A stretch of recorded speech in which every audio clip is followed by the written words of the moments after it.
Hello and good morning, everybody. Good morning. How are you doing today? It is just myself on the phone. Oh, my God. Boy, that's a lot of pressure, isn't it? No, I'm used to it. It's fine. How are you doing? Fantastic. Hey, congratulations. Today is a big day for you. Thank you so much. I appreciate it. A lot of people don't understand, especially listeners, and this is not a bash against listeners, they don't understand the journey to take a piece of music or something that you have written, and all of a sudden you come to a day like today, and here it is. I mean, there is a process and a journey that you've got to live before it reaches us. Oh my gosh, such a journey, especially with this song. So I'm glad that you understand that. We got to talk about how this song was built because there's a lot of activity in that background. I mean, I sometimes I feel like I'm listening to a banjo, then I hear a fiddle. I can hear so much going on back there. Yeah. Oh yeah, there's definitely banjo in this one for sure. It's like the touch of it's almost like you're saying, okay, I came from the roots of country music. I'm going to share it with you, but I'm going to give it kind of a little rock edge so that we can keep it forward. Yes, exactly.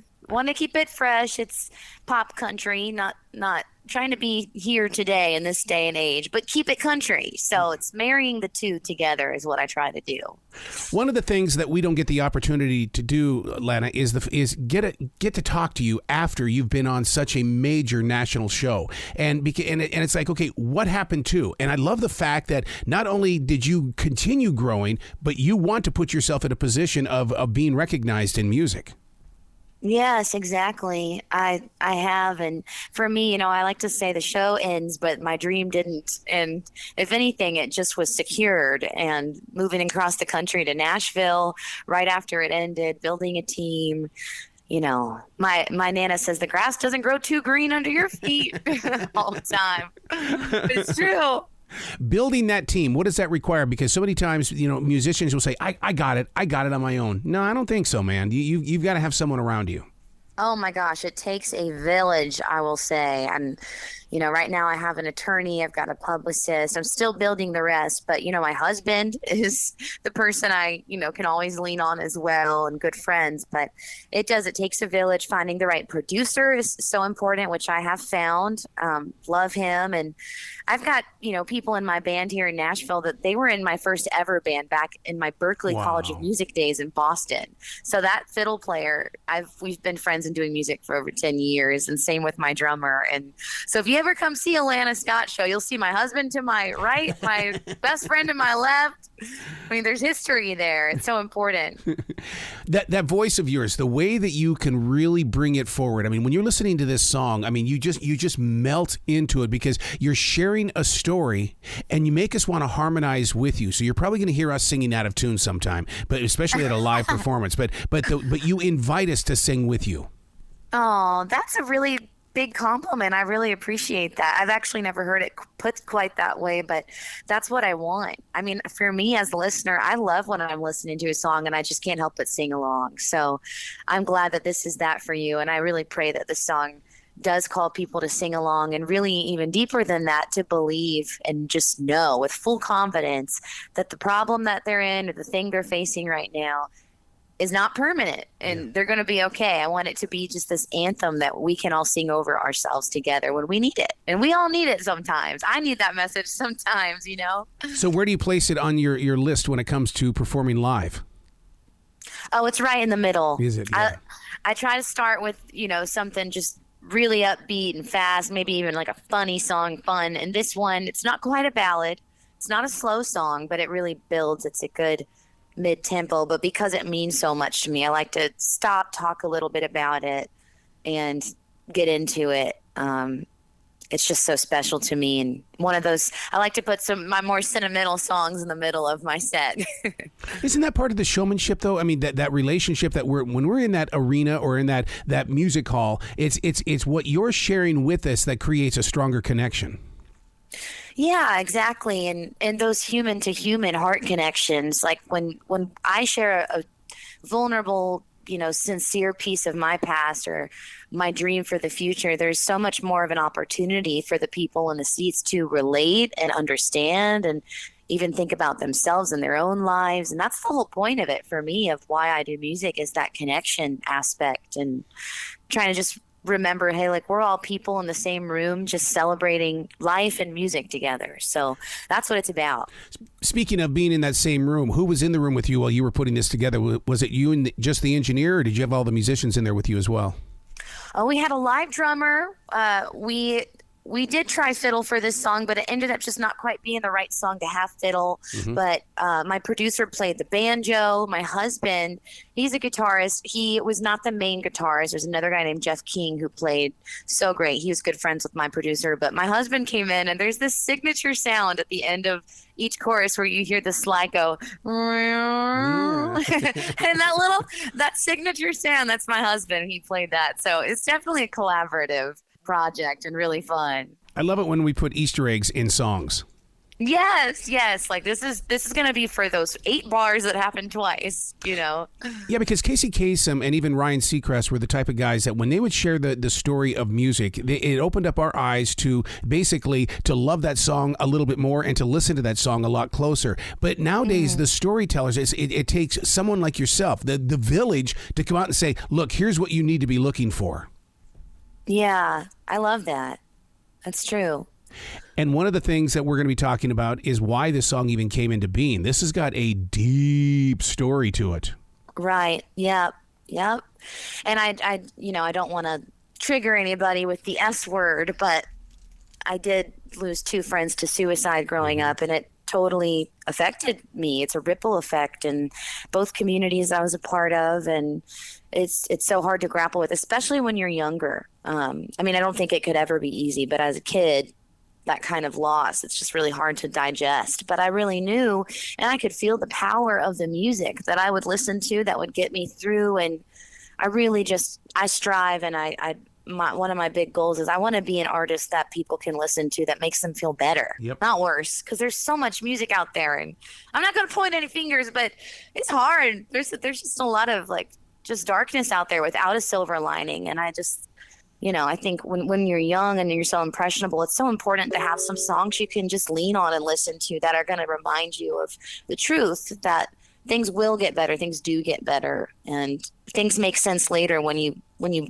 get through it. So on my iHeartRadio channel this morning, we talk about exactly what you were just sharing there. But it's one of those where you want to be positive. The outside part of our shell is being positive, but the inside, it's screaming, oh no, oh no. How do you deal with that storm between? Because creative people, we're emotional. We are addicted to creativity, and we've got to bring it forward to share a positive message with people. How do you go through that storm?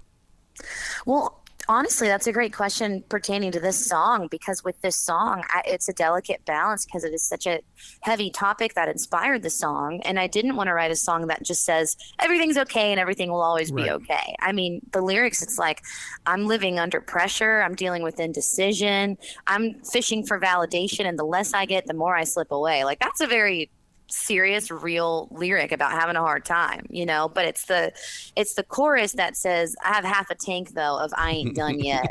My road is still open. It's like, we got to just speak these things over ourselves sometimes. I got this from a writer named Jess Connolly, but it's called speaking life. You can speak death and you can speak life. And so I think this song really is grappling between the two of, hey, I'm in it right now. Yeah. But then the chorus is that moment in the bridge of, hey, I'm reminding myself this is only temporary and I'll be better for it someday. And so I hope that I could do that with this song, because I really am like, I don't want this to be cheesy. I want this to be real, because it's real for me, Yeah.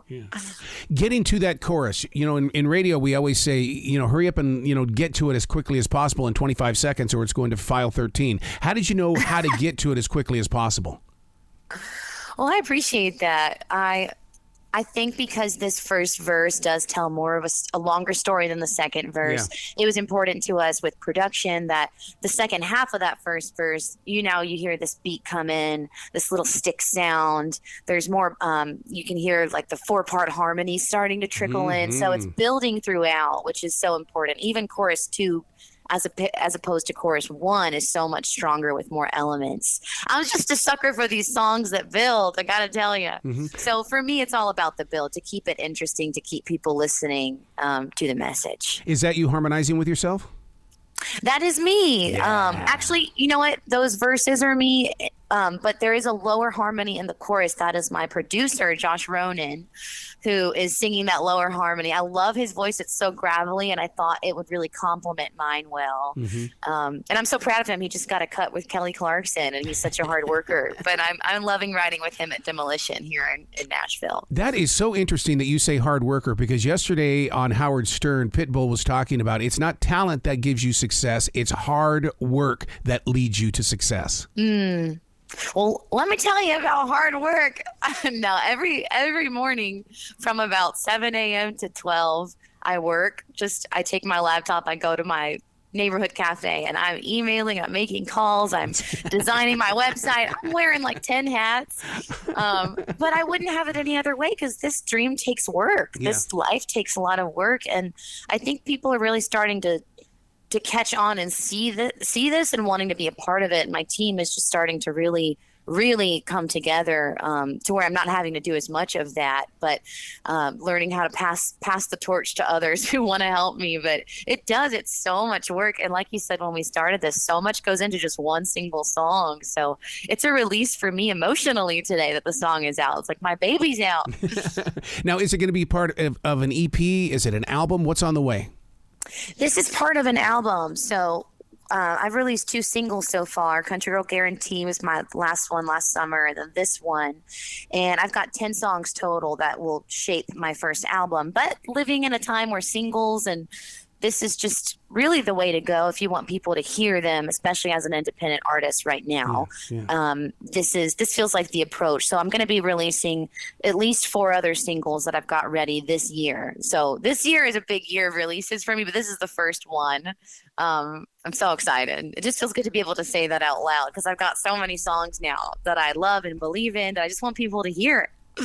I love the idea that you just shared there with saying that, it started last year, because a lot of people want to get things done right now. We are that right now generation. But what to create an album takes time. We need to figure out how to slow it down. And I think sometimes artists like yourself coming out and, transparently saying, hey, look, last year we did the first song. And then you go, whoa, last year. Oh, my God. There's no rush here. Yeah. Last year did the song. And really, I just moved to Nashville last year. I'm from Virginia, but I was living in California for 5 years. And there's a scene out there for sure. But I knew I always was destined to be in Nashville. It just took the voice to get me out here. And so being new to town and building relationships takes time, and finding the right writers that I really have that great chemistry with. And I've written more songs than I can count, but I've got at least, I've got 10 now that I've been very intentional with putting together this album. I'm like, okay, today I need to write this song. Tomorrow, let's write this one. Let's get this ballad with this message. And so everything has been so intentional. But yes, like you said, it takes time. It takes time to get your footing in a new town, especially this town. But I can really honestly say I feel like I'm at home here now, and things are really starting to pick up in a beautiful way. Even just behind the scenes, I just found out last week I'm in the top 10 of this emerging artist program that the Opry is doing with Tractor Supply, and I'll find it out any day if I'm in the top 5, where Lainey Wilson is the main face behind this. It's crazy, but even just being asked to do that by people in town, it's really starting to, like I said, feel like it's flourishing, and the hard work is starting to pay off. But it's not going to stop, but it is starting to be recognized, which is such a good feeling. Where can people go to find out more about you, Lana? And because I want them to love you, I want them to support you, and if you're going to hit the road, I want them to be inside that arena. Oh, you're so sweet. Well, I will say, I can't say who, but there is a tour coming up soon where I will be opening for someone that I think you will know who that is. But if you want to stay tuned and find out when that announcement is official, my website is lanascottmusic.com.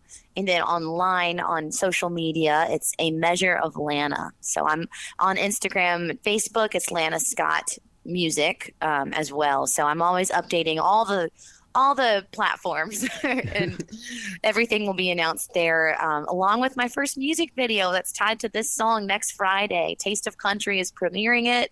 CMT has picked it up. Nice. Like, when I tell you this has been a good month, I'm telling you, it's unbelievable. But all of this will be shared on those platforms. Wow. So how do you keep a big secret like that? Because I know that, my lineup of conversations, 3-4 weeks from now, and I can't talk about them. And it's like, it just really gets underneath my skin going, oh, come on, talk about it. I mean, you got to be just as excited about this tour. Oh my gosh, I cry. I've still been crying about it. And honestly, the answer is family. Family, family, family. I call my parents-in-law. I got my husband. So we celebrate together, and we're all excited to tell, my world about this too. But I'm grateful because you got to celebrate with someone. Yeah, you do. We do our little, we just jump up and down together. That's our thing. When there's good news, you just got to jump. And it's so fun because my mother-in-law is 70 and she's just beautiful and so healthy. And she's just like jumping up and down like a 5-year-old. And I'll tell you, it's really something special to bring joy to other people through things that look like they're my success, but it's really, it's the way, like I said, ripple effects. I mean, it really affects everybody. My dad's best friend has Lyme's disease right now. His name's Lance Kringley, and he's coming to town for this release party. He always shows up for me. He's so sweet. I love him so much. But he told me in tears the other day on the phone that because of me, he's got more reason to hold on and live. Aww. And that is something that I'll never, ever forget and would never want to. But that's when I tell you that this is so much bigger than me and my motivation. That's the perfect example. Absolutely. You got to come back to this show anytime in the future. You are living proof that you can open that door any day. Oh, I love that. Thank you so much. And thank you for having me on my release day. This is so special. It's been such a long time since we chatted and I was on The Voice. But I remembered you guys and I sent it to my team. Like, we got to get back here with Charlotte. That would be amazing. So thank you for having me. Well, you be brilliant today, okay? I will try. Thank you so much. You as well.